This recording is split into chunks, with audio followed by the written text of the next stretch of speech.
gonna wish you never did that! Yeah, you hurt her! You'll regret it! The entire first-class cabin has gone dead silent. You could hear a pin drop.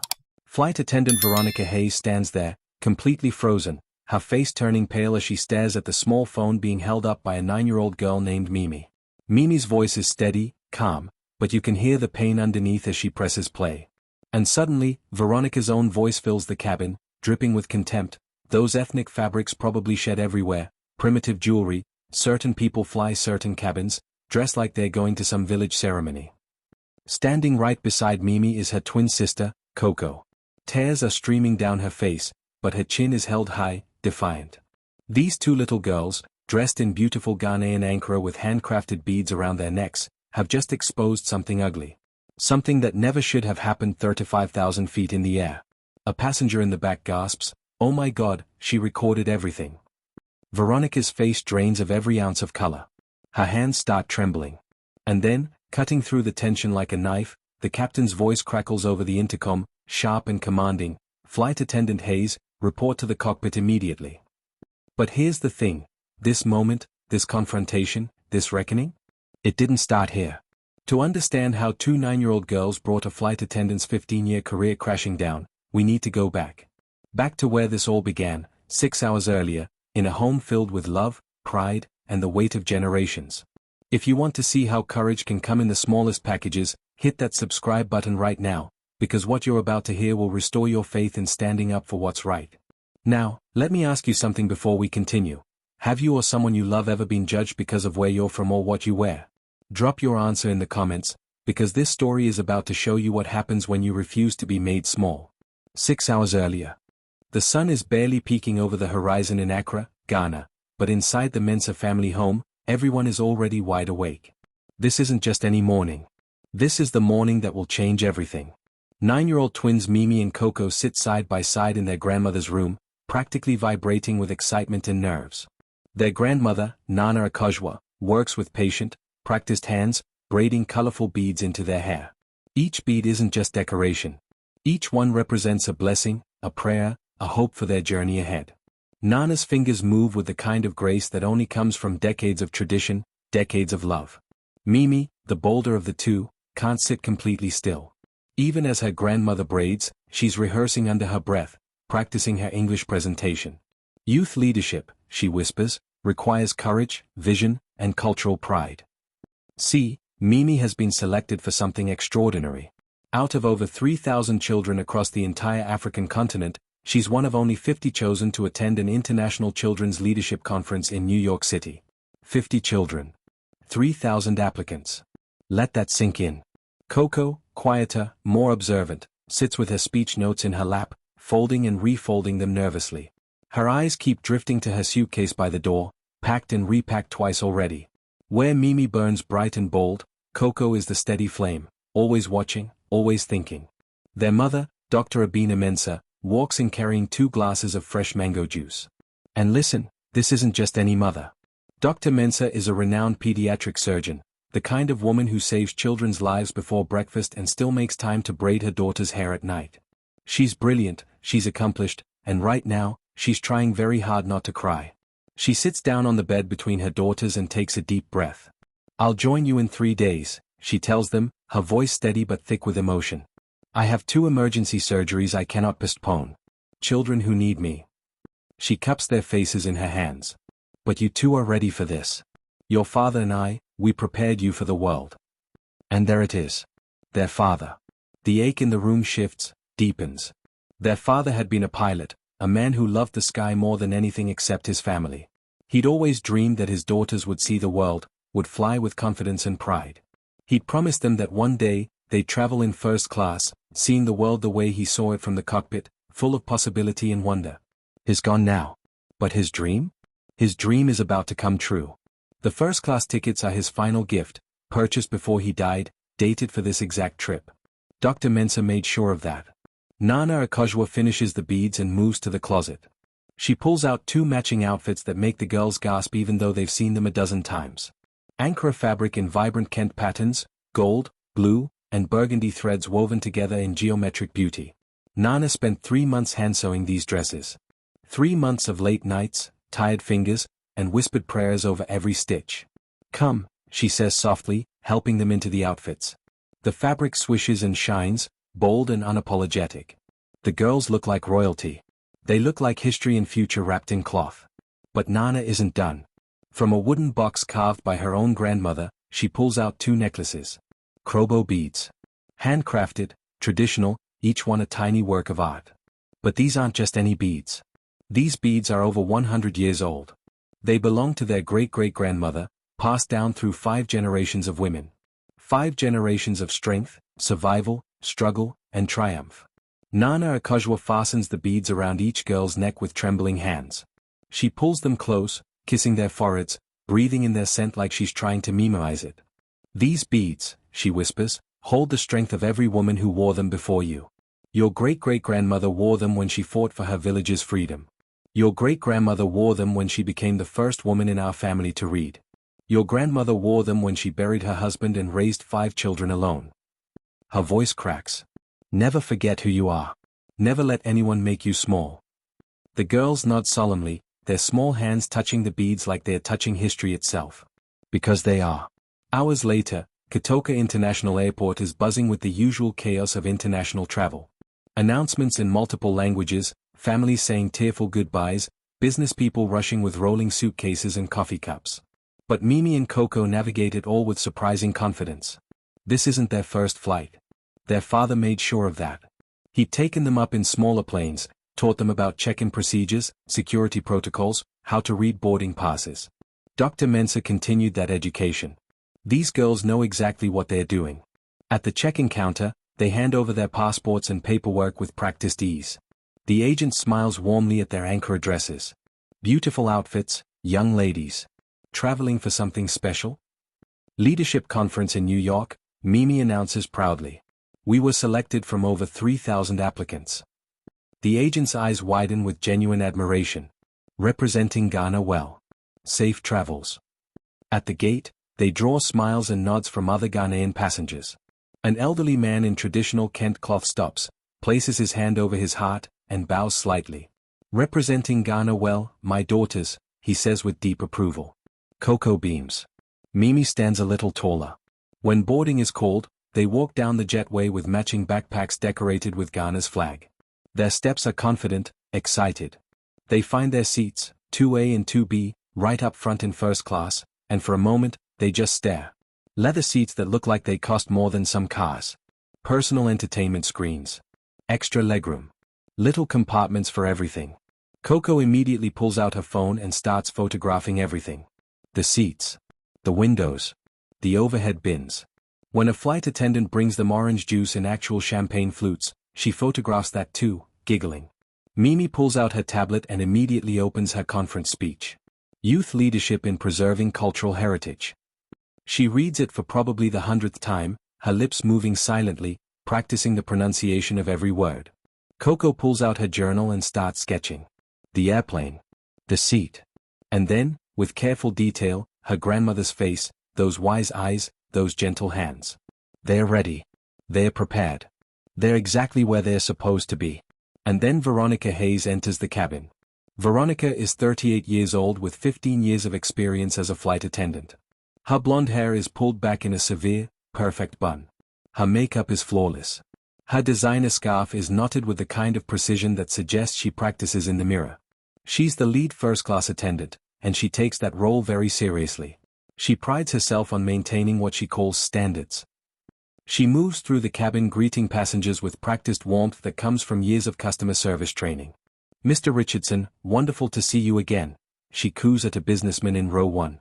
"Miss Chen, we have your preferred champagne today," she tells an executive in row 3. She knows the regulars. She remembers their drink orders, their seat preferences, their names. This is her domain, and she runs it like a well-oiled machine. And then she reaches row 2. Her smile falters. Just slightly. Just for a fraction of a second. But it falters. Her eyes scan Mimi and Coco from head to toe. The vibrant Ankara dresses. The beads around their necks catching the overhead light. Their matching backpacks with Ghana's flag. Their brown skin. Their confident postures. Something shifts in Veronica's expression. The warmth drains out like someone pulled a plug. "Well," she says, her voice taking on a tone that's overly sweet but unmistakably condescending, like she's talking to toddlers instead of 9-year-olds. Traveling alone, are we? Mimi looks up with a bright, genuine smile. Yes? We're going to a leadership conference in New York. We were selected from over 3,000 applicants across Africa. There's pride in her voice. Excitement. The kind of pure joy that only kids can have about their accomplishments. Veronica's smile doesn't reach her eyes. Not even close. How nice, she says slowly, drawing out the word. I'll need to see your unaccompanied minor paperwork. Now, here's the thing. Every unaccompanied minor has paperwork. It's standard procedure.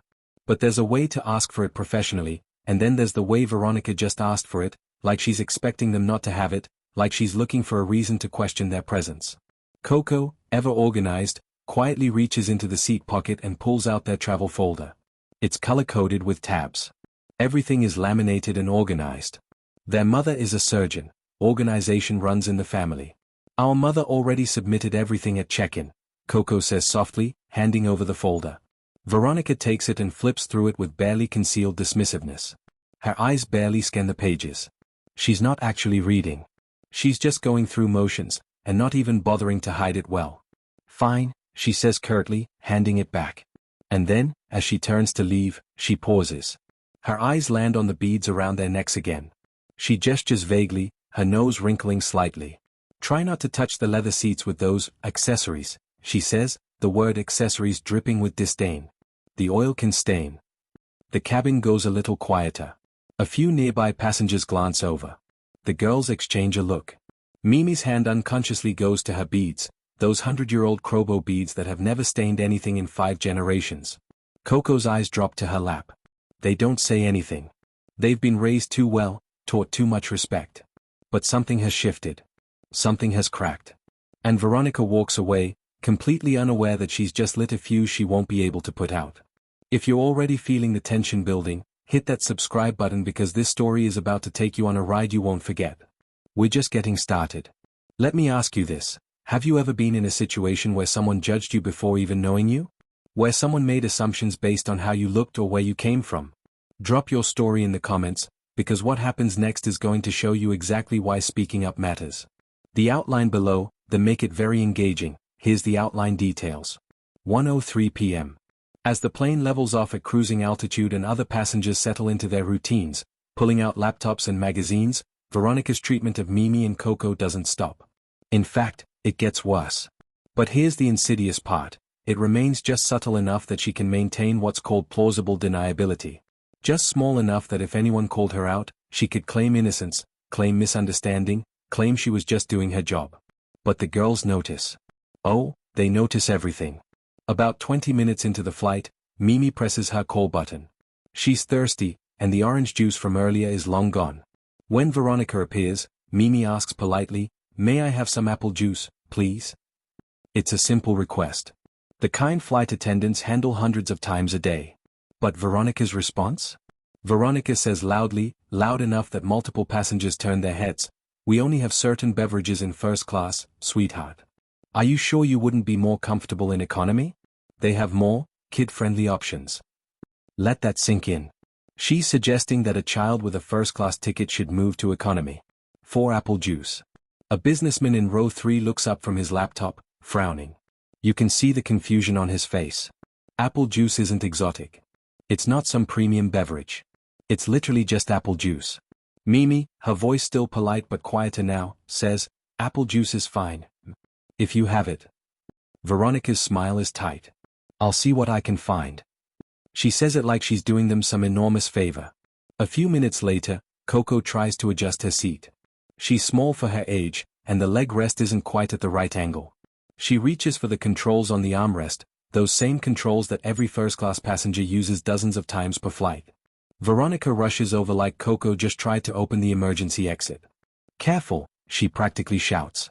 "These controls are very sensitive. Have you used first-class seating before?" The implication is crystal clear.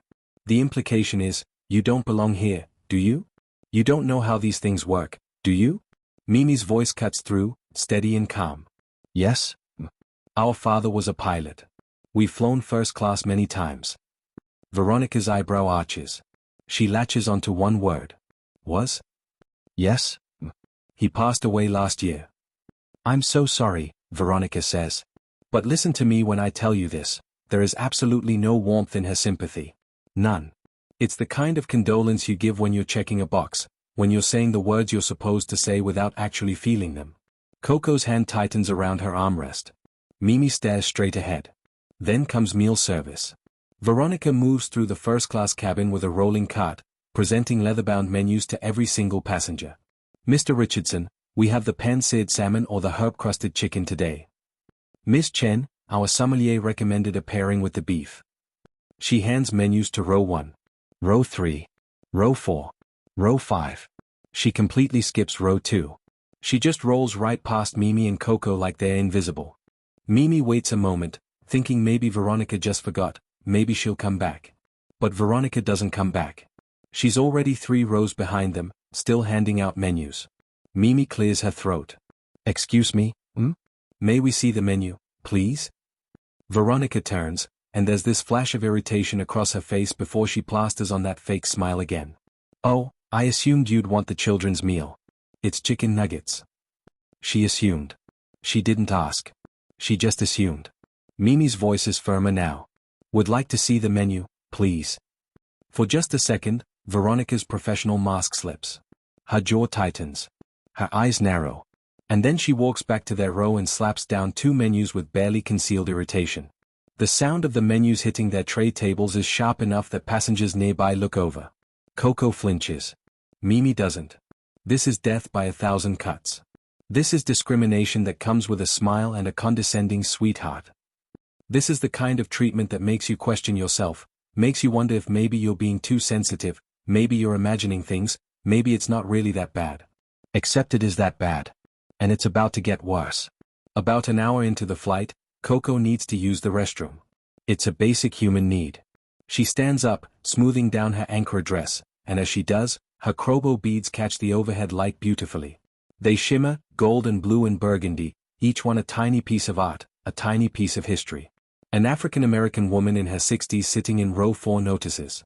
She has kind eyes, silver hair styled elegantly, and she smiles warmly at Coco. Those beads are stunning, baby, she says. And Coco, sweet Coco who's been quiet and small for the past hour, lights up. Thank you. They're Krobo beads from Ghana. My great-great-grandmother. She doesn't get to finish. Veronica appears out of nowhere, stepping directly between Coco and the woman, cutting off the conversation like she's severing a wire. Sweetie, Veronica says in that same condescending tone, the first-class lavatory is for adults. The one in economy would be better for children. The cabin temperature drops about 10 degrees. The African-American woman, whose name is Mrs. Patterson, sits up straighter. Her voice is sharp, cutting. Excuse me, but this child has a first-class ticket. She can use any bathroom she wants. Veronica's smile becomes ice. Pure ice. I'm just trying to ensure all passengers' comfort. Mrs. Patterson tilts her head. Whose comfort are you worried about? It's a direct challenge. The question hangs in the air like smoke. Other passengers are watching now.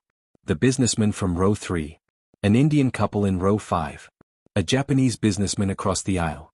Phones are coming out of pockets, not filming yet, but ready. People can sense something is wrong. Veronica's face flushes red. I'm simply following airline protocols for unaccompanied minors. And this is when Mimi stands up beside her sister. This is when this 9-year-old girl, who's been absorbing every insult, every slight, every condescending word, decides enough is enough. Her voice is clear and calm. Unnervingly calm for a child. We've read the airline's unaccompanied minor policy. Section 4.2 states we have full access to all ticketed amenities. Would you like me to show you? The entire cabin goes quiet. Several passengers now have their phones fully out. Not filming yet, but the threat is implicit. We're watching. We're ready. Veronica's professionalism cracks. You can actually see it fracture across her face. I don't need a child to tell me airline policy. Mimi doesn't back down. Then perhaps you should follow it. 9 years old. Standing up to a grown woman with 15 years of experience. Standing up in a cabin full of strangers. Standing up when she could have just stayed quiet, just used the economy bathroom, just made herself smaller to make everyone else comfortable. But she doesn't. Veronica doesn't respond. She just turns on her heel and walks away, her posture rigid with barely suppressed anger. Coco uses the first-class bathroom. When she comes out, Mrs. Patterson reaches over and squeezes her hand. "You did good, baby. Both of you." But when Coco returns to her seat, she sees Veronica in the galley, whispering urgently to another flight attendant. The younger woman, Jessica, maybe late 20s, keeps glancing over at the girls with obvious discomfort written all over her face. Something is happening. Something is being said. And the girls are about to find out exactly what. Mimi pretends to sleep, tilting her seat back, but she keeps her eyes slightly open, watching. Coco genuinely focuses on her journal, sketching, but her ears are sharp, listening. In the galley, partially hidden by the curtain but with voices that carry more than they realize, Veronica is talking to Jessica and another flight attendant named Robert. Veronica's voice is low but venomous. "I don't understand why they're in first class. Those ethnic fabrics probably shed everywhere. And the beads." Jessica sounds uncomfortable. "Veronica, they're just kids. They've been perfectly polite." "That's not the point." Veronica's getting worked up now. First class has certain standards. "Look at her," she gestures in the direction of Mimi's seat, acting like she knows policy better than me. "The entitlement." Robert tries to interject, keeping his voice low. "Maybe we should just." But Veronica is on a roll now. She's been holding this in, and now it's pouring out like poison. "When I started flying, we knew how to maintain the premium cabin experience. Now they put anyone up here. It's supposed to be exclusive." She laughs, bitter and ugly. "Next thing you know, they'll be wearing primitive jewelry and calling it culture." Jessica gasps softly. "Veronica, that's..." "What? True?" Veronica's voice drips with disdain. "I'm sorry, but there's a reason certain people fly certain cabins. It's about maintaining atmosphere.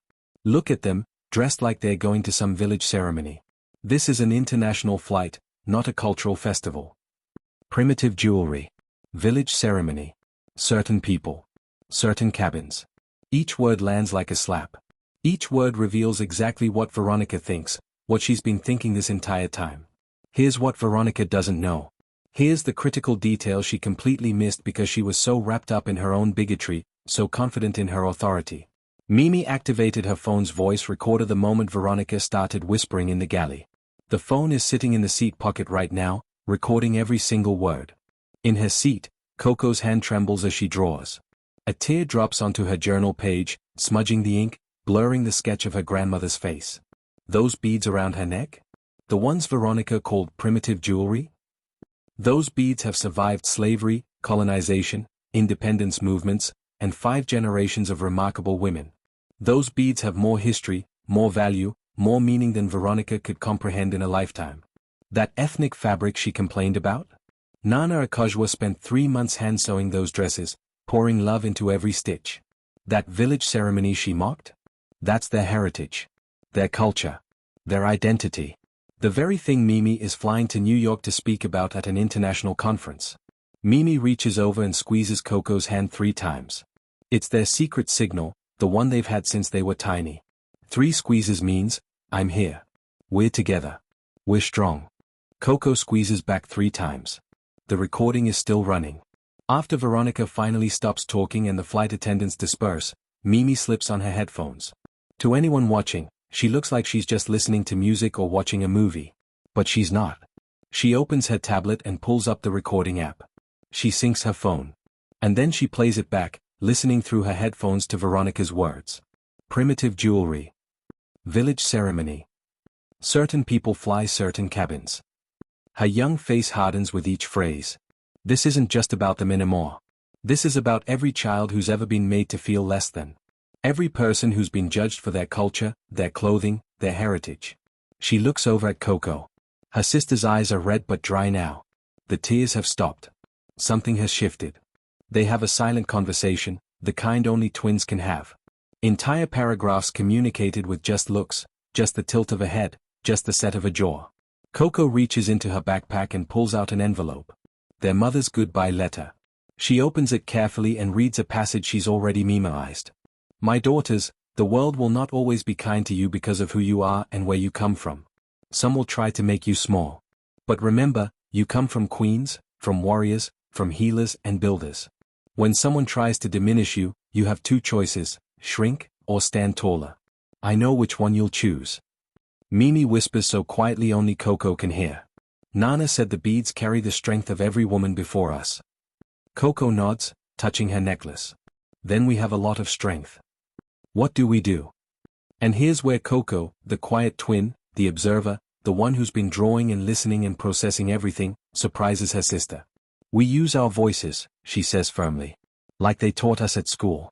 Like you're going to do at the conference. Mimi pulls out her conference notes. The pages are worn from being read so many times. The title at the top, Speaking Truth to Power, How Young People Can Advocate for Change. She looks at her sister. Really looks at her. Are you ready? I'm scared, Coco admits. Me too. Mimi takes a deep breath, her small chest rising and falling.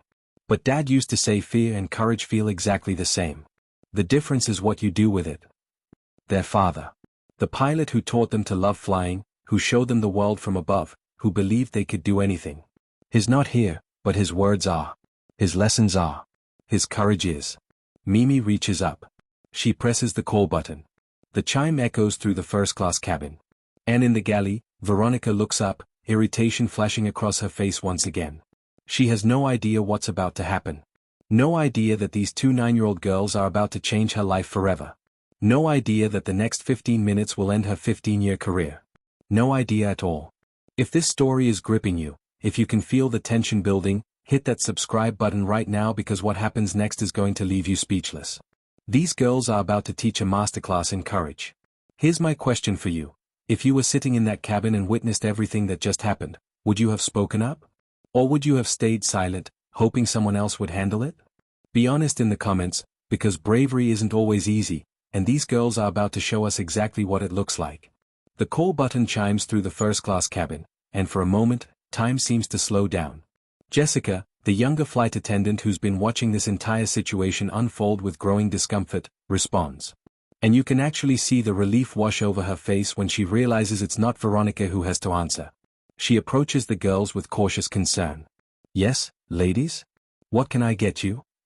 Mimi speaks clearly. Her voice carries through the cabin in a way that makes nearby passengers look up from their screens and books.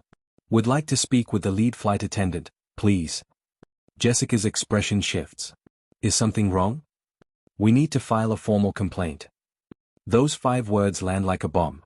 Jessica's eyes go wide. This is not what she expected. Not from 2 9-year-old girls.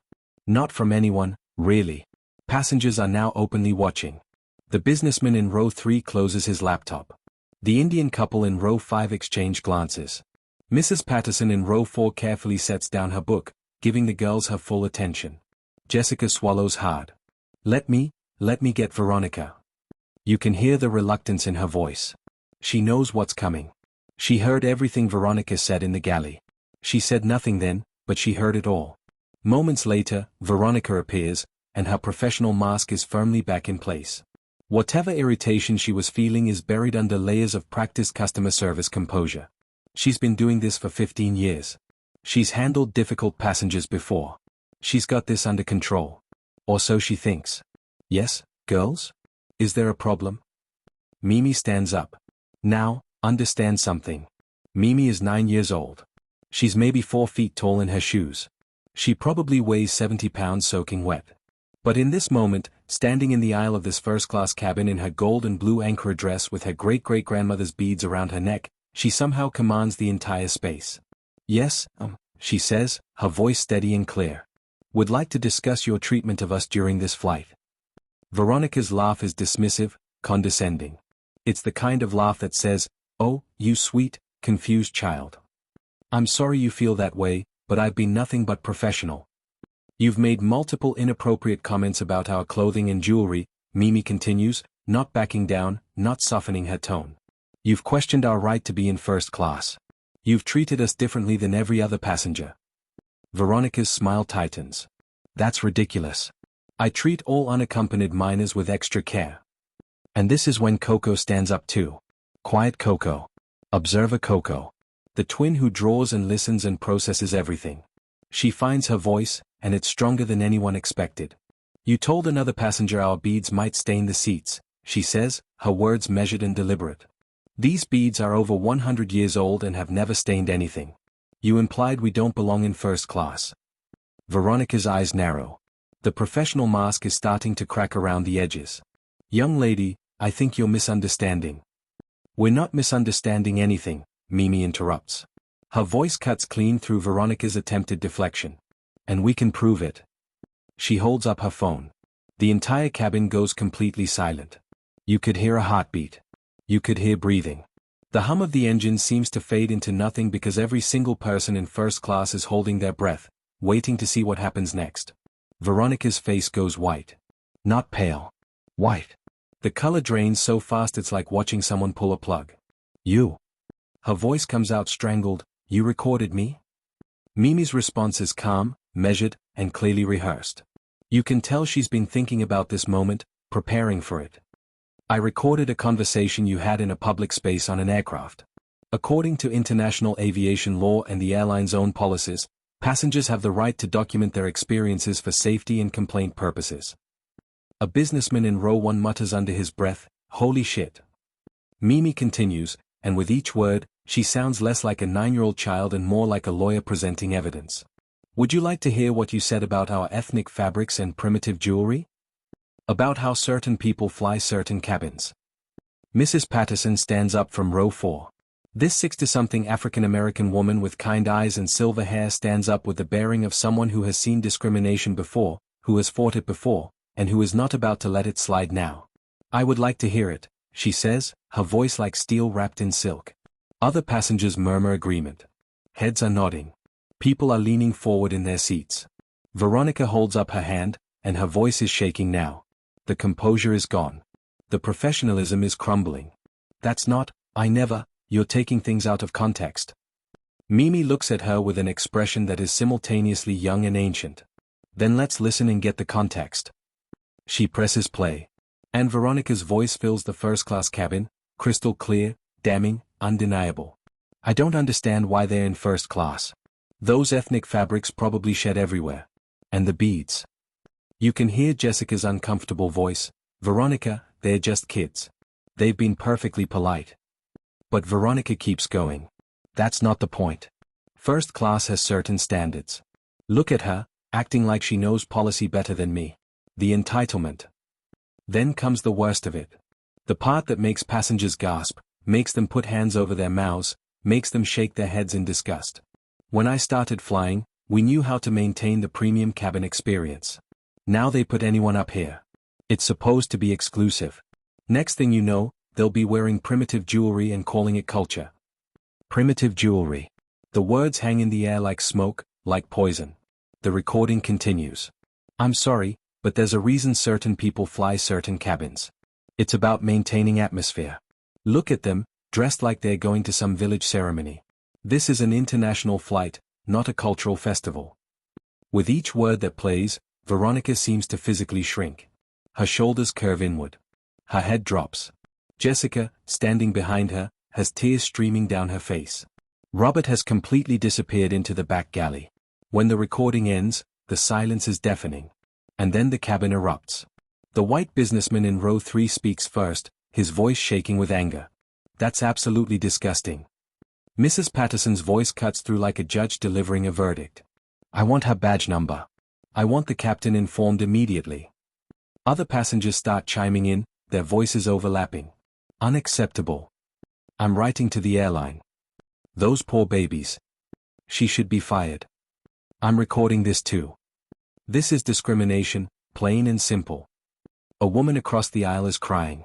A man is on his phone, already typing out a complaint. The entire first-class cabin has turned against Veronica in the span of 90 seconds. Veronica tries to salvage the situation. You can see the desperation in her eyes, hear it in her voice as it rises in pitch, as the words tumble out in a panic. I didn't mean, it's not how it sounds, I was just. But she can't finish a single sentence because she has no defense. There is no defense. Her own words convicted her. And then the cockpit door opens. Everyone freezes. The captain emerges, and if this moment were a movie, this would be the scene where the music swells. Because the captain is a tall black woman in her 50s with captain's stripes on her shoulders and an expression that could cut through steel. Her name tag reads, Captain Diane Foster. I heard the commotion, she says, her voice commanding instant attention. What's going on? Multiple passengers start talking at once, their voices overlapping in their rush to explain, to tell her what happened, to make sure she knows what Veronica said and did. Captain Foster holds up one hand, and the cabin goes silent immediately. That's the power of authority, real authority, earned through years of skill and leadership. She looks directly at Mimi and Coco. Her gaze is steady, professional, but there's something else there too. Something softer. Ladies, can you tell me what happened? Mimi's confidence is growing now. She's past the hardest part. She's played the recording. She stood her ground. Captain, we've been subjected to discriminatory treatment based on our ethnicity and cultural clothing. We have documentation. She hands over her phone. Captain Foster takes it, and you can see her jaw tighten as she presses play. She listens to the entire recording, and with each passing second, her expression grows darker. Fury builds behind her eyes like storm clouds gathering. When it finishes, she looks at Veronica with barely controlled rage. Flight Attendant Hayes. Her voice is quiet, but it carries the weight of absolute authority. Galley. Now. It's not a request. It's a command. Veronica follows, and you can actually see her career flashing before her eyes. 15 years of service. 15 years of building seniority, of working her way up to lead attendant on international first-class routes. Gone. All of it gone because she couldn't keep her bigotry to herself for the length of a transatlantic flight. Captain Foster turns back to the cabin, addressing all the passengers who are watching with rapt attention. Ladies and gentlemen, I apologize for this disturbance. I want to assure you that this behavior does not represent our airline's values. Then she looks directly at Mimi and Coco, and her voice softens just slightly. And I want to personally apologize to these two young ladies. She pauses, and then does something that makes several passengers gasp. She touches her collar, drawing attention to a small pin she's wearing. The pin shows the Ghanaian flag colors, red, gold, green, and black. My mother is from Kumasi, Captain Foster says quietly, her voice thick with emotion. I know exactly what those beads mean. I know the pride and history they carry. Mimi's hand goes to her necklace. Coco's eyes fill with tears, but these aren't tears of sadness anymore. Captain Foster's voice cracks slightly. And I'm ashamed that this happened on my aircraft. A pilot. A black woman pilot whose mother is from Ghana. The odds of this, the sheer cosmic justice of this moment, is almost too much to believe. But it's real. It's happening. Mrs. Patterson starts clapping. Slowly at first, then faster. Then other passengers join in. The businessman from row 3. The Indian couple. The Japanese businessman. Even Jessica, tears still streaming down her face, is clapping. They're clapping for Mimi and Coco. 2 9-year-old girls who refused to be made small. Who knew their worth. Who had the courage to speak truth to power at 35,000 feet. Mimi and Coco stand there in their Ankara dresses with their great-great-grandmother's beads, and they are exactly what their grandmother said they were, carriers of strength. Descendants of queens and warriors and healers and builders. Veronica is in the galley, facing the consequences of her actions. Captain Foster is standing in the cabin, her hand over her heart, looking at these 2 girls with a mixture of pride and pain. And the girls? The girls are holding hands, squeezing 3 times. I'm here. We're together. We're strong. If you're not already subscribed to this channel, hit that button right now because stories like this, stories of courage and justice and standing up for what's right, are exactly what we need more of in this world. And here's my question for you, these girls knew their rights. They knew the airline policy. They came prepared. How important is it to teach our children not just to be polite and obedient, but to know their rights and stand up for themselves? Share your thoughts in the comments because this is a conversation we all need to be having. Captain Foster returns from the galley, her expression unreadable but her posture radiating authority. She picks up the intercom handset, and her voice fills not just the first-class cabin, but the entire aircraft. Ladies and gentlemen, this is your captain speaking. I want to inform you that Flight Attendant Hayes has been relieved of duty for the remainder of this flight. She will be met by airline management upon landing, and an investigation will be launched immediately. The words are professional, measured, but they carry the weight of finality. This isn't a slap on the wrist. This isn't a warning. This is the end. In the galley, Veronica is being escorted to a jump seat in economy. Her face is buried in her hands. 15 years of her career, her seniority, her carefully cultivated reputation as a lead first-class attendant, all of it crumbling in real time. She doesn't look at the passengers as she's walked past them. She can't. The shame, the humiliation, the devastating realization of what she's done and what it's going to cost her, it's all too much. She doesn't look back. Jessica takes over first-class service alongside Robert, and the difference is immediate and striking. They treat Mimi and Coco with genuine warmth and respect, bringing them extra snacks without being asked, checking on them frequently, making sure they're comfortable. But the girls can tell there's something else underneath the kindness. Guilt. Deep, gnawing guilt for not speaking up sooner, for staying silent when they knew something was wrong. Sometimes the courage of children shows us exactly where adults have failed. About 20 minutes later, Captain Foster returns to the cabin. She's carrying a small tray with warm chocolate chip cookies and 2 glasses of cold milk. She personally brings them to Mimi and Coco, setting the tray down on their table with care. Then she does something that surprises everyone. She sits down in the empty seat across the aisle, turning to face them directly. A captain, leaving the cockpit during a transatlantic flight, to sit with 2 9-year-old passengers. "May I ask you something?" she says, her voice soft but genuinely curious. The girls nod. "Where did you learn to stand up for yourself like that?" Mimi touches her beads, those 100-year-old Krobo beads that Veronica called primitive jewelry. "Our grandmother. Our mother. Our teachers. Our father before he died. He was a pilot," Coco adds softly, her voice barely above a whisper. Captain Foster's eyes widen. Something clicks in her expression, recognition dawning like sunrise. "What was his name?" "Captain Kwame Mensah." Captain Foster's hand flies to her mouth. For a moment, she can't speak. When she finally does, her voice is thick with emotion. "I knew your father. We met at an international aviation conference 5 years ago in Dubai. He talked about his twin daughters constantly." Tears begin to fill her eyes, spilling over onto her cheeks. "He showed me pictures of you in your school uniforms. He was so proud of you. So incredibly proud." The girls start crying. Not the quiet tears from earlier, but deep, soul-shaking sobs. Because hearing about their father from someone who knew him, who remembers him, who saw his pride in them, it's like getting a piece of him back, even just for a moment. Captain Foster doesn't hesitate. She unbuckles her seatbelt and pulls them both into a hug, these 2 little girls in their Ankara dresses, still wearing the beads their grandmother placed around their necks that morning in Accra. "He would be so proud of what you did today," she whispers fiercely, holding them tight. "So incredibly, incredibly proud." They stay like that for a long moment, this impromptu family bound by grief and pride and the legacy of a man who loved flying and loved his daughters even more. When they finally pull apart, wiping tears and laughing at themselves for crying, something has shifted in the cabin. The tension that's been hanging in the air since Veronica's recording played has transformed into something else entirely. Something beautiful starts to happen. Mrs. Patterson, the 60-something African-American woman from row 4, comes over with a business card. She presses it into Mimi's hand. "I'm a retired federal judge," she says. "If you need a character witness when you file your formal complaint, I'm volunteering. What I saw today was unacceptable, and I will testify to that anywhere, anytime." The businessman from row 3 approaches next. He's in his 40s, white, expensive suit, the kind of corporate type who usually keeps to himself on flights. He hands over his card too. "Corporate lawyer," he explains. "Same offer. I witnessed everything, and I have zero tolerance for what happened to you. If you need legal support, you call me. Pro bono." A Ghanaian doctor from row 5 introduces himself, his accent warm and familiar. He shakes both girls' hands formally, respectfully. "My daughter is your age," he says, his voice cracking slightly. "I want her to know she can be brave like you.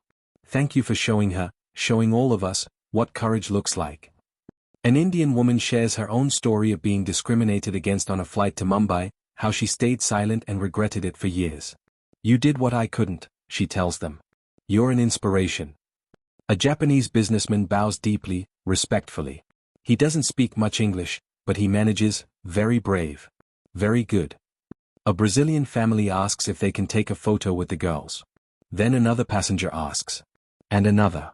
The first-class cabin, which just an hour ago was a place of tension and discomfort and quiet cruelty, has transformed into something completely different. It's become a place of solidarity, of community, of people from different countries, different backgrounds, different languages, all united in support of 2 9-year-old girls who refuse to be made small. Passengers are sharing stories, exchanging contact information, promising to support the girl's complaint to the airline.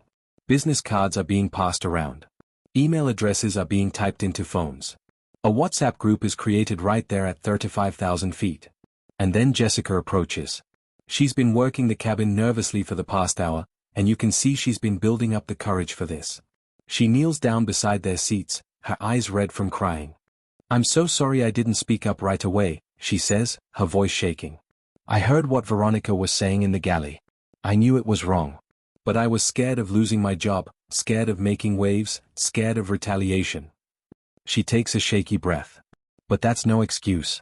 You two showed more courage at 9 years old than I did at 28. There's a long moment of silence. And then Coco, quiet Coco who's been mostly letting her sister take the lead, speaks with wisdom that sounds like it comes from someone much, much older. "It's never too late to do the right thing. You can speak up next time." Jessica nods, tears streaming down her face. "I will. I promise I will." The flight continues, but it's different now. The passengers aren't strangers anymore. They're witnesses. They're allies. They're a community that formed in the crucible of injustice and came out stronger on the other side. Hours later, the plane begins its descent into JFK. The captain announces their arrival, and passengers start gathering their belongings, but many of them keep glancing over at Mimi and Coco, wanting to say one more thing, offer one more word of support. The wheels touch down on American soil with a slight bump, and the plane taxis to the gate. As promised, airline executives are waiting at the gate. Multiple executives in dark suits with the airline logo on their lapel pins, looking serious and concerned. Veronica is escorted off first, flanked by 2 managers. Her face is still buried in her hands. Her 15-year career is effectively over, and she knows it. She walks past the other passengers without looking at anyone, without saying a word. She doesn't look back. She can't. But the executives also greet Mimi and Coco, and their approach is completely different.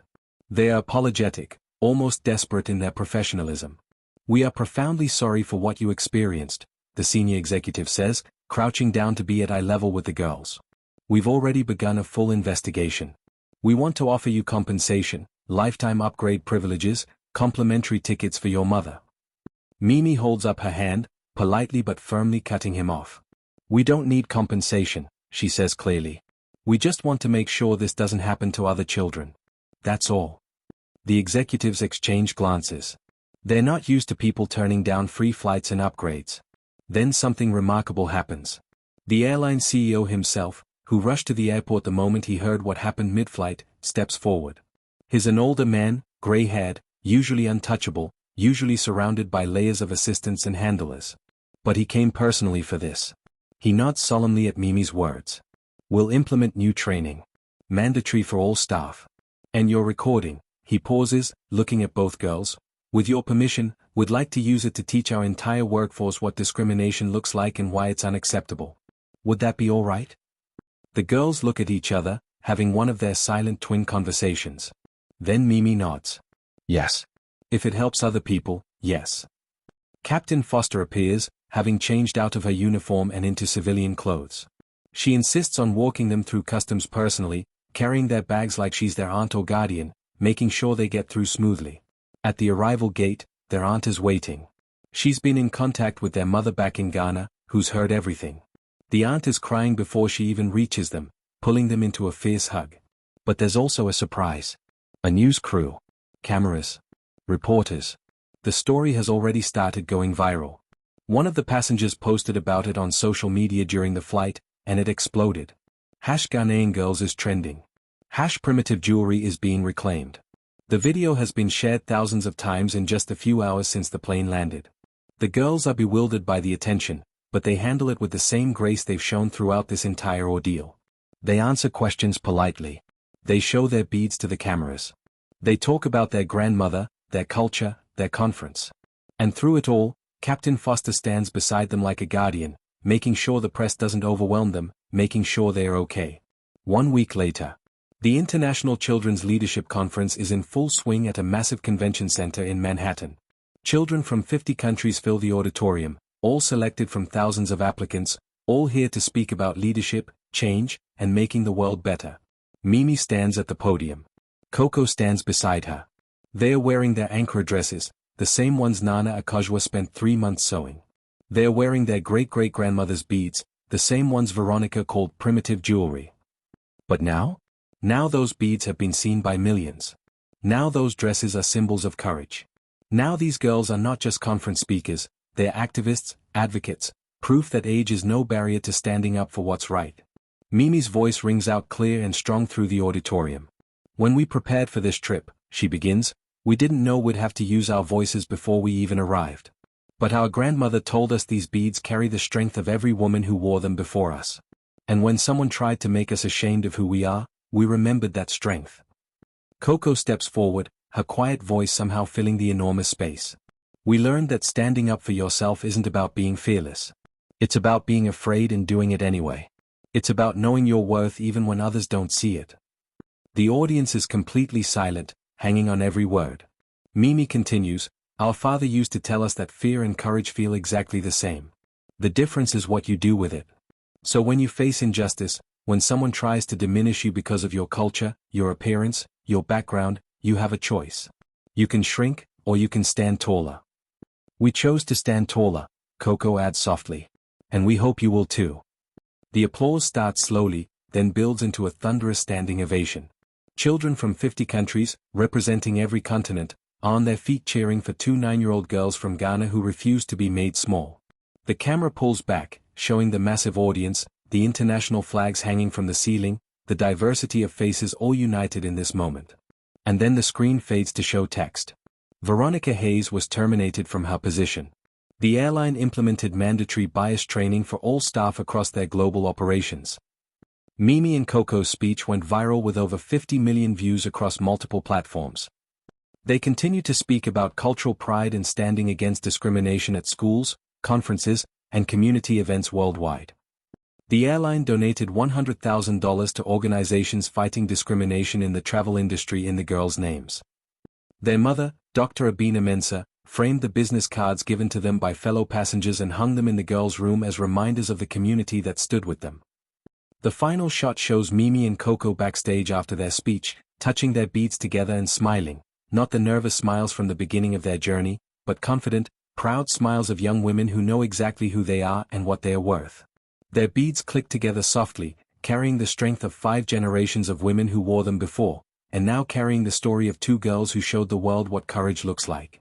If this story moved you, if it inspired you, if it reminded you why speaking up matters, hit that subscribe button and the notification bell because we share stories of courage, justice, and standing up for what's right every single week. These are the stories that restore our faith in humanity. And here's my final question for you. What would you have done in their situation? More importantly, what will you do the next time you witness discrimination, whether it's against you or someone else? Because staying silent makes us complicit, but speaking up, even when we're scared, even when we're outnumbered, even when we're just 9 years old, that's how we change the world. Share your commitment in the comments below, and let's build a community of people who refuse to stay silent in the face of injustice.